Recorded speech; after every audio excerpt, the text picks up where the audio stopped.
सत्य का महत्व। गौतम बुद्ध की कहानी। सत्य के महत्व को समझना जितना कठिन होता है, उतना ही सरल भी। अपने शिष्यों को उपदेश देते हुए भगवान बुद्ध ने सत्य के महत्व को समझाने के लिए एक कथा प्रारंभ की।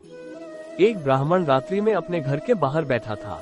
तभी एक स्त्री सामने से गुजरी और ब्राह्मण ने उसे रोककर कहा, आप कौन है दीदी, इस घोर रात्रि में कहाँ जा रही है? स्त्री बोली, मैं लक्ष्मी हूँ, इस नगरी को छोड़कर जा रही हूँ। ठीक है, जाओ, ब्राह्मण बोला। कुछ देर बाद एक और स्त्री के निकलने पर ब्राह्मण ने उससे भी वही प्रश्न पूछा, जिसके बाद उत्तर में वो बोली, मैं कीर्ति हूँ और यहाँ से जा रही हूँ। ब्राह्मण ने कहा, शौक से जाओ।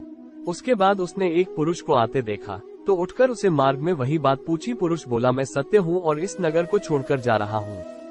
ये सुनकर ब्राह्मण चिंतित हो उठा, लपक कर सत्य के चरणों में गिर पड़ा और गिड़गिड़ा कर कहने लगा, नहीं भगवान, आप यहाँ से न जाए। आपके जाने के बाद कुछ भी नहीं बचेगा। मैं आपको यहाँ से नहीं जाने दूंगा, भले मेरे प्राण निकल जाए। ब्राह्मण की विनती परोपकारी। ब्राह्मण की विनती सुनकर सत्य वहीं रुकना स्वीकारते हैं। ब्राह्मण को संतोष हो जाता है। कुछ ही क्षणों में लक्ष्मी और कीर्ति को वापस आते देखकर वे मुस्कुरा कर पूछता है, आप दोनों तो चली गई थी, अब क्या हुआ?